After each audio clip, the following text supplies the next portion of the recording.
Alright, so it's time to go to the hoverboard planet as mentioned. Specifically, planet Rilgar, or Rilgar, I forgot the pronunciation. Time for one of the series' main identity bouts here, hoverboard racing. Although we're not here just for that, as I will keep it, I think, for the last thing that I do for the place. Fair enough. But yeah, no, hoverboard racing is something you should get used to in Early this 2000, it was still like the tubular thing to do, dude, you know? Treasure Planet would be... Oh, wait, yeah, this came out the same year as Treasure Planet, which also kind of incorporates that with the Again, solar around until the 90s, the skateboarding, culture that seeped when it came to the futuristic stuff. What do we do? Hoverboard, like in Back to the Future Part 2. I think EA even made a game. It's the one with that Kadikarus reviewed during his skateboard marathon. That is basically you going on hoverboard and doing tricks.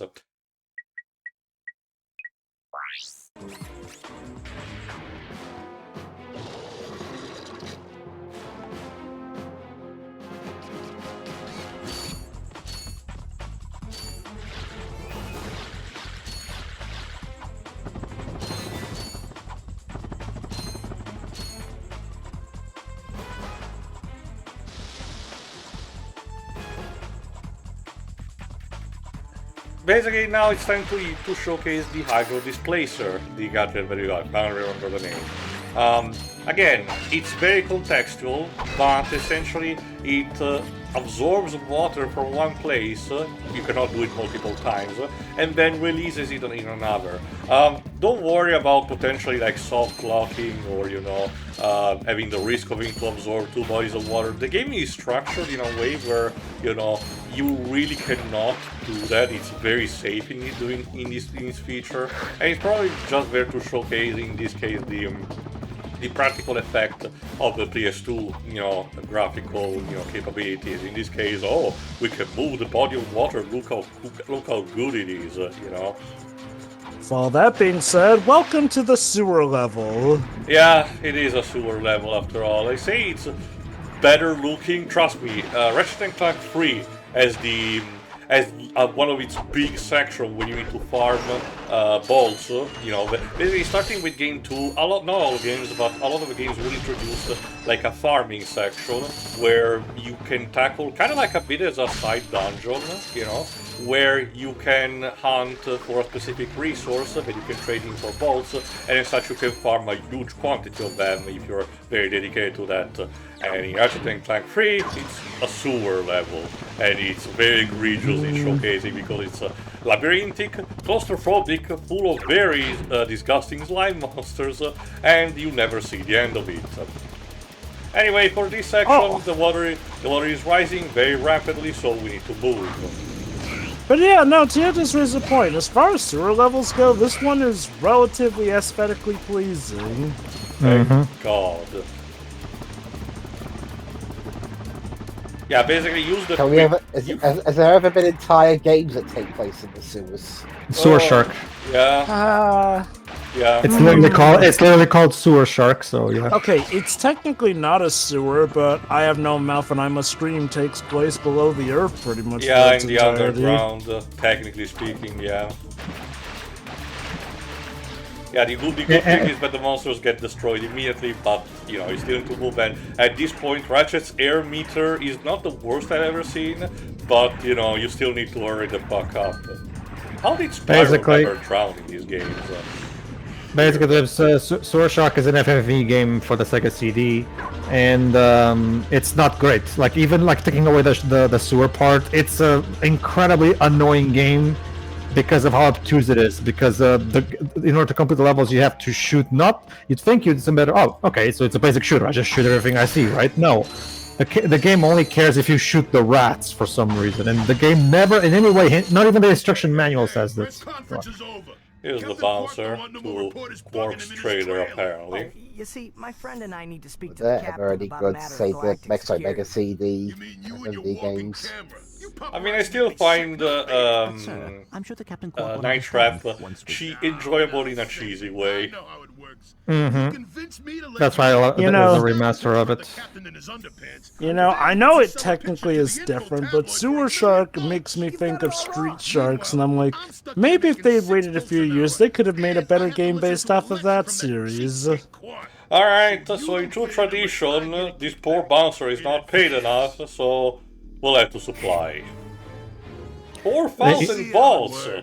Jesus. The door opens. You cheapskate. It will take you 1 gold coin to see Madame Mushka. Qwark. What's that? It's Ratchet and Clank, Captain. There you go, there's Qwark, voiced by Jim Ward, as we mentioned. Yes, and thank the galaxy you In order to make sure that the series do not have traditional humans, Qwark is the one character that gets close to that, but in Insomniac wisely, in order to make sure that he's still, you know, part of the galaxy, in order to not cause confusion with different species and why aren't humans in here, they gave him 3 fingers. Look, Ratchet. So he is essentially a humanoid. Yeah. Such raw talent. You are a true hero in the making. Really? And yeah, the entire you get used to, you know, the entire stick with Qwark is that the classic trope, the ultimate fake hero. He acts boast very much, but in actuality he lacks a bit of practicality. Which, that is to say, the franchise sometimes will give him, you know, will throw him a bone and actually showcase that if he really puts his mind and soul to it, he can actually do it. He's been able to defeat more despots, rescue more damsels in distress, and save more civilizations than any other hero in the galaxy. What a Now hero. is your opportunity to see if you've got the stuff heroes are made of. This infobot contains coordinates to Qwark's secret base. Can you quickly conquer Qwark's killer cannonade of confounded contraptions? Can you quickly can you quickly Oh, just make your way through the defenses to the center of the base. Prove yourself, learn the secret, and earn your place in galactic history. Consult your doctor before attempting any strenuous exercise. Not responsible for death or dismemberment. Your results may vary. Wow, that sounds reassuring. Meet me at my headquarters. Hey, Captain Ratchet, what do you think? We won't fail you, sir. We promise. Alright then. Client Umbris, which will technically do, I think, in the next part, so for the time being, let's continue around that. These are the cleaning police squad, basically, of the planet, but for some reason they're also attacking us. No idea why. I guess they recognize us as a threat, but then again, they're also robotics on their own. I guess this is a good time for me to mention a bit how the franchise was handled in my country, because, you know, I got reminded. The guy that I got for voicing Qwark actually sounds nearly identical to Jim Ward. So basically the tone of voice and, you know, the mannerism is perfectly translated one-to-one, you know. For my country. As for our main duo, okay, Ratchet, for the first 4 games, okay, I think 5, because I count also size manners into it, had Trunks, voice actor from DBZ, and also, again also voiced Joy in the first series of Yu-Gi-Oh! That is to say, very appropriate for the role, kind of gave him the smart ass, you know, but still relatively smooth kind of way of talking. They changed, unfortunately, the voice actor, starting with Secret Agent Clank, and more appropriately the future saga, and the one that they got is fine, but it feels a bit of a step down. But mostly because the original one, as I said a couple of times, moved on from Milan to Rome, which in terms of, you know, being assigned to a project means he basically stopped doing anime and video games and only concentrated on commercials and live-action movies. He only briefly returned to voice Joy in Dark Side of Dimensions, mostly because, again, it was treated as a movie, and as a result, the translation and dubbing was actually handled, you know, there in Rome. But while they did call back the voice actor for Yugi and Kaiba, they took the occasion and said, "Oh, you're also here. You know, you might as well also, you know, reprise your role as Joy," which was very appreciated.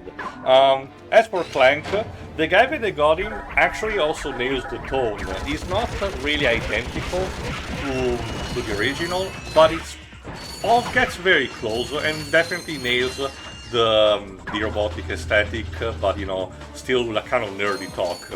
Yeah. I'm sorry. Behind the voice actors even has the name of the guy who played Clank in Italian, Aldo Stella. Aldo Stella. I think he's a theater actor.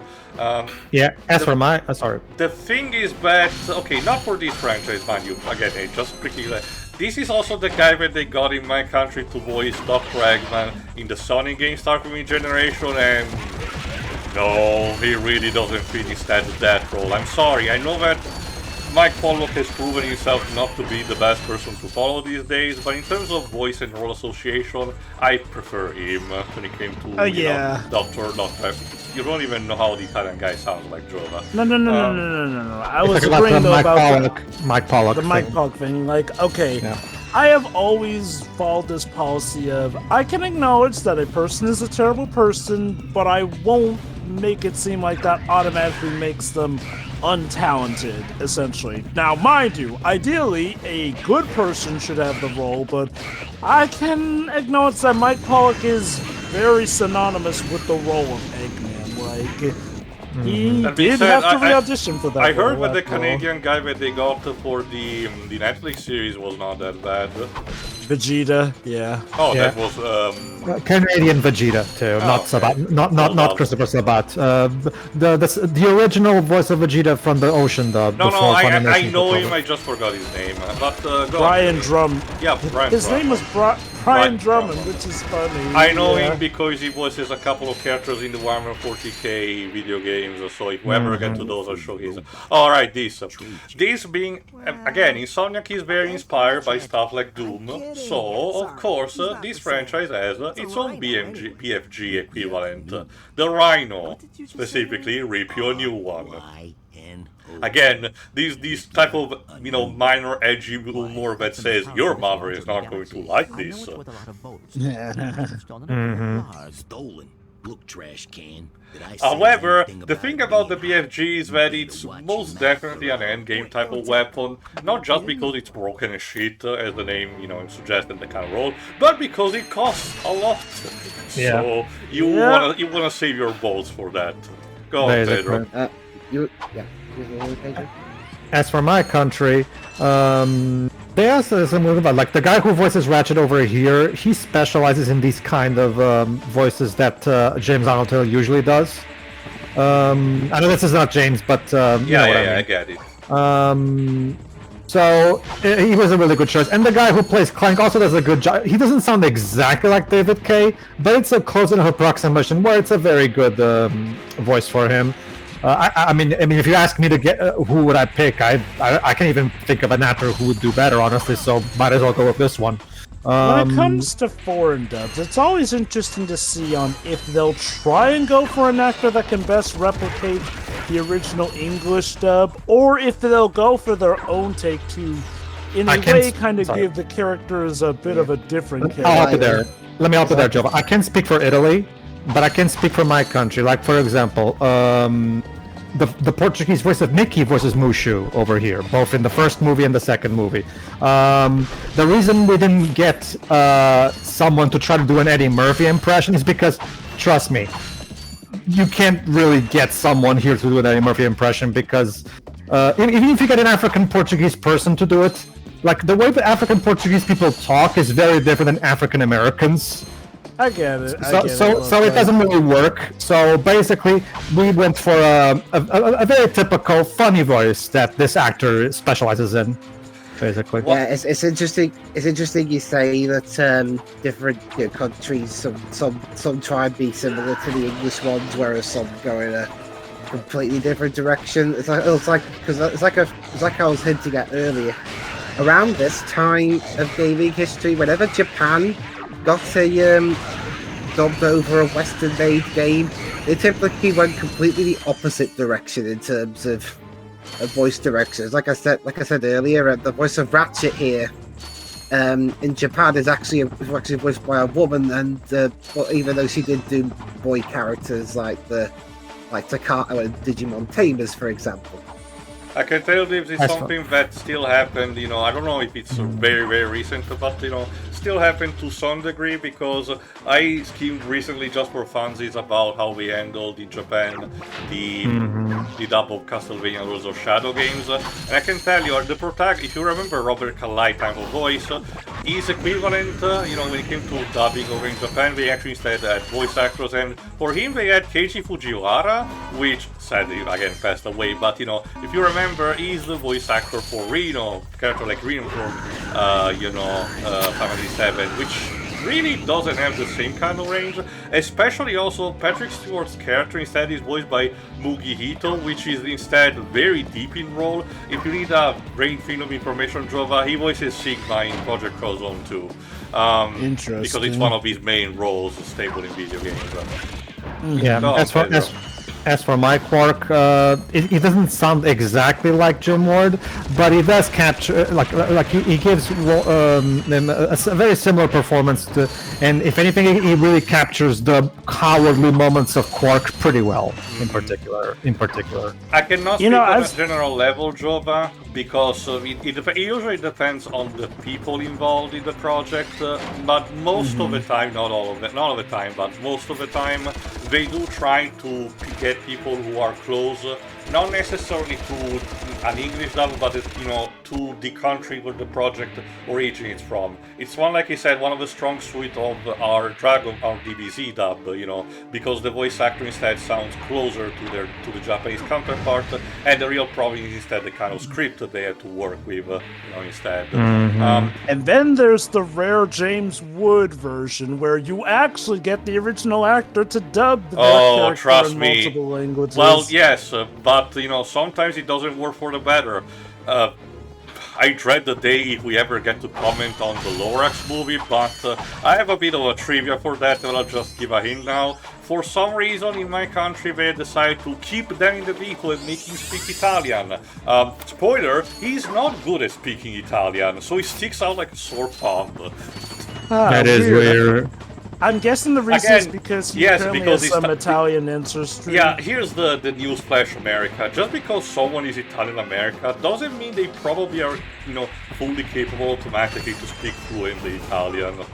It's funny, Simpsons I guess actually made that joke too. I guess this is the equivalent, Pedro, to, your country's relationship with Brazilian Portuguese. Yeah. Well, that's the thing, typically in the gaming industry, people think, "Oh, okay, we'll have a Brazilian dub. That's enough." That's the same thing. It's the same thing. So that's why PlayStation games are the most. That's why the PlayStation brand is the most popular brand over here, because it's the one brand that acknowledges our language. You have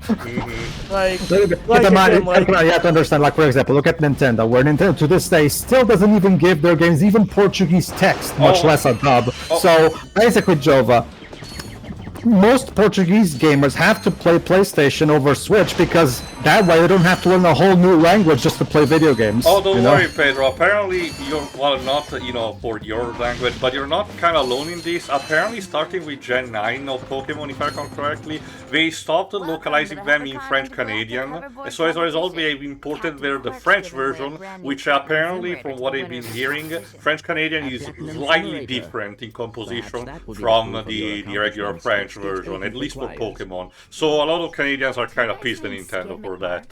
Anyway, to mention, it's time for the main meat and potatoes of the planet, the hoverboard race. Like I said, cool minigame and all, because Spyro did it, so of course we need to keep that. Might as well. Here's the thing, much like in Spyro, I don't particularly like this skating minigame.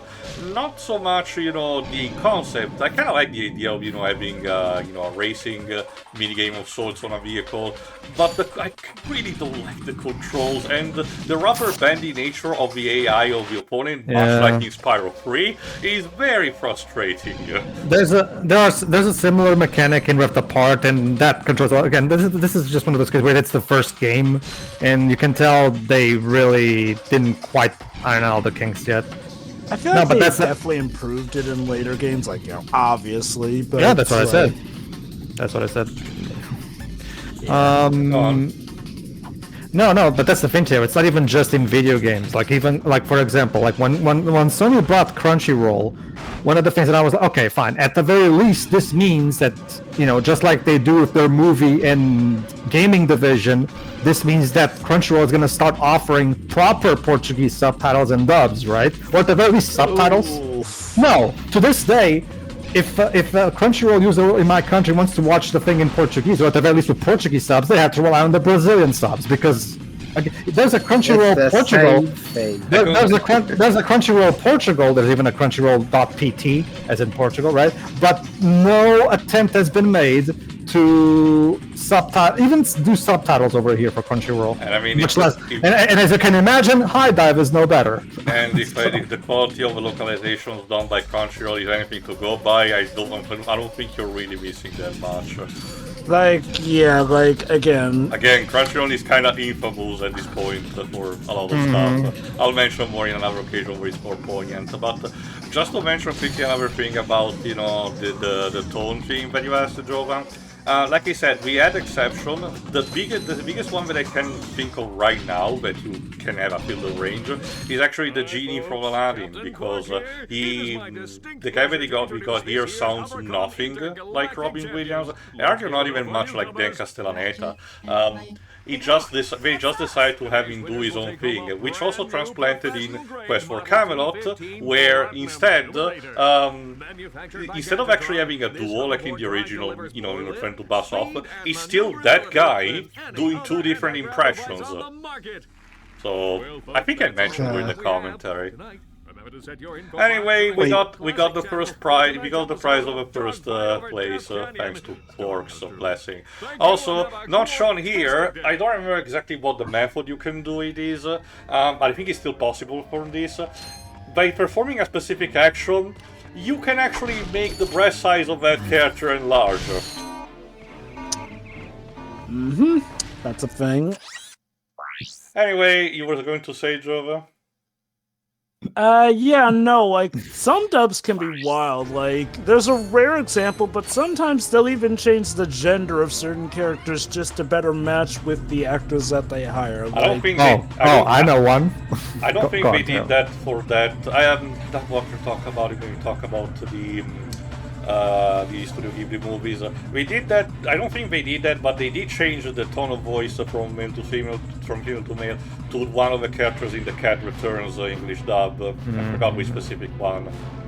I know that there was in the French dub of the Transformers 1980s movie, they made Starscream female. Go on. Don't worry, in this case we just returned to Aridia to give Skidman Manx, manager, the prize that we won, which in turn gave us arguably one of the most useless gadgets of this game. That is a sonic summon. Again, I still appreciate the effort of the variety, but I really don't use this thing. Basically, the game is gonna explain in a second what it does. Do you have people? The sonic summoner allows you to interact with the basically there are context-sensitive points where when you put the helmet on, it summons basically a mini drone that follows you around and shoots things. Again, this mechanic will be much improved in the future trilogy with Mr. Zircon. We'll eventually get to him, don't worry. Go on, Pedro. No, that's the thing. I can tell you about a case of mine where the Portuguese dub of Sailor Moon, they swapped the genders of both Luna and Artemis. The cat's tail, in case you don't know who they are. So they made Luna the male and Artemis the female one. They even changed the name to the female equivalent, Artemisa. Years later, after being interviewed about that, the people involved said, like, no, it was a genuine mistake. Basically, you have to understand that back in the early 90s, Portuguese dubs were very low budget. It wasn't until the explosion of popularity of Dragon Ball that Portuguese dubs became known as like something that companies should take more seriously. Because back then, dubs were more like a product of passion from studios rather than a company wanting to sell a product, rather.